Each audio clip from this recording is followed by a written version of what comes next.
Encryption is not just a feature of modern technology, it's the foundation of digital trust. At its simplest, encryption is the process of turning readable data into unreadable data unless you have the correct key to unlock it.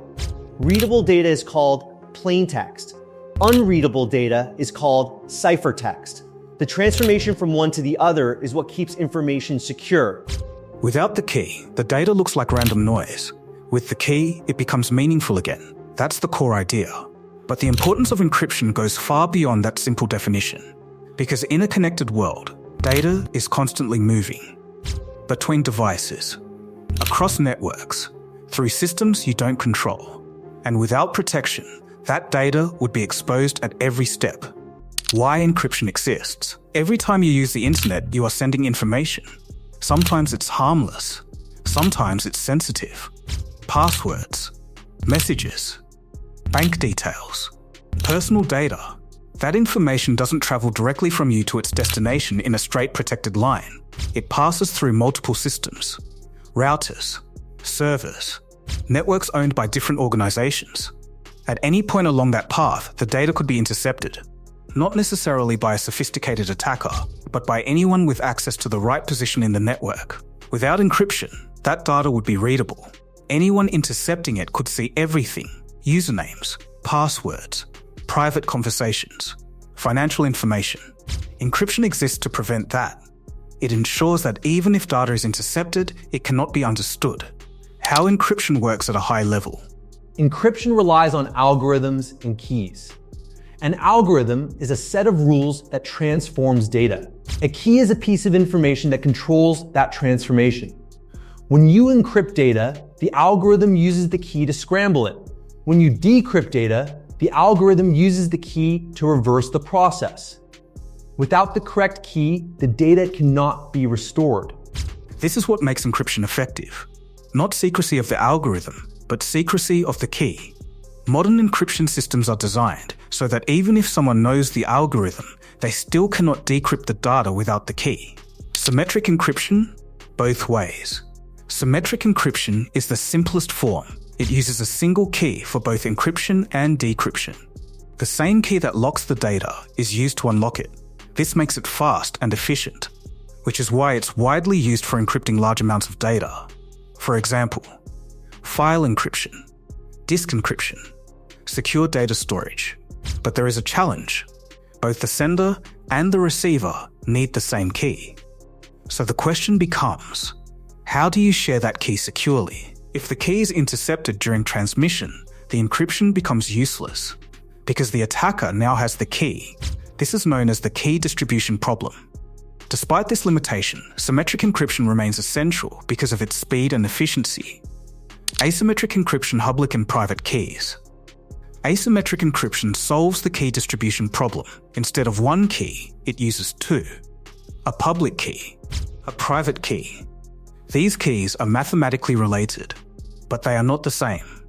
The public key can be shared openly. Anyone can use it to encrypt data, but only the private key can decrypt that data, and the private key is kept secret. This creates a powerful system.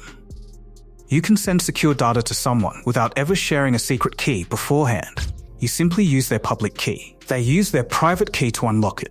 This is how secure communication begins on the internet, how both types work together. In practice, modern systems use both symmetric and asymmetric encryption together. Why? Because each has strengths. Asymmetric encryption is secure for exchanging keys, but it is slower. First, asymmetric encryption is used to securely exchange a symmetric key. Once both sides have that key, symmetric encryption is used for the rest of the communication. This approach provides both security and efficiency. What encryption protects? Encryption is everywhere, even if you don't see it. Even if you don't think about it, it protects critical parts of daily digital life. Banking systems. When you access your bank account online, encryption protects your data, your login details, your account information, your transactions. Without encryption, anyone intercepting that data could access your finances. Encryption ensures that even if the data is captured, it remains unreadable. This is what makes online banking possible. Without it, digital finance would be too risky. Messaging apps.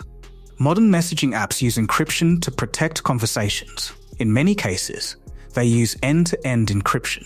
This means only the sender and the receiver can read the messages, not the service provider, not the network, not anyone else. Messages are encrypted on the sender's device and only decrypted on the receiver's device. Even if intercepted, they remain secure. This protects privacy and ensures that communication stays confidential.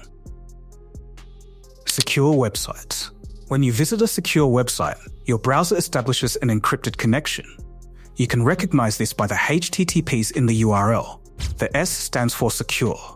Behind the scenes, encryption is used to protect the data exchanged between your browser and the website. At rest. Data in transit is data moving across networks. For example, sending an email, loading a website, transferring files. Encryption ensures that this data cannot be read while traveling. Data at rest is data stored on devices or servers. For example, files on your computer, databases, backups. Encryption ensures that even if storage is accessed, the data remains protected. Both are important because data is vulnerable both while moving and while stored. Strength of encryption. The strength of encryption depends on key size and algorithm design. Larger keys mean more possible combinations. This makes it harder to guess or brute force. Modern encryption uses extremely large key spaces. So large that brute forcing them is practically impossible with current technology. This is why encryption is considered secure. Not because it cannot be broken in theory, but it is not feasible in practice. Common misconceptions. One common misconception is that encryption makes data completely invisible. It doesn't.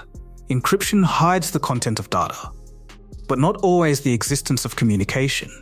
For example, someone may not see what you are sending, but they may still see that you are sending something. Another misconception is that encryption is only for sensitive users. In reality, everyone uses encryption every day, often without realizing it. Limitations of encryption. Encryption is powerful, but it is not perfect. It protects data, but it does not protect everything. If someone gains access to your device, they may access decrypted data. If you are tricked into revealing your password, encryption cannot help. If keys are stolen, encrypted data can be unlocked. This is why encryption is only one part of security. It must be combined with good practices, strong authentication, secure systems, user awareness. Why encryption matters. Without encryption, the internet would not function safely. It enables modern digital life. The future of encryption. As technology evolves, encryption must evolve too. New threats emerge. Computing power increases. Quantum computing may challenge current encryption methods. Researchers are already working on new approaches. Post-quantum encryption, stronger algorithms, better key management. Because encryption is not static, it must adapt. Final truth. Encryption is not just a technical process. It is a trust mechanism. It allows systems to communicate securely. It protects data from exposure. It enables privacy in a connected world. At its core, it is simple. Turn readable data into unreadable data. Control access with keys. Protect what matters. But its impact is massive. Because without encryption, there is no secure internet. And without a secure internet, modern digital life would not be possible. That is why encryption is not optional. It is essential. For more deep dives into how the digital world really works, like, subscribe, and join the conversation.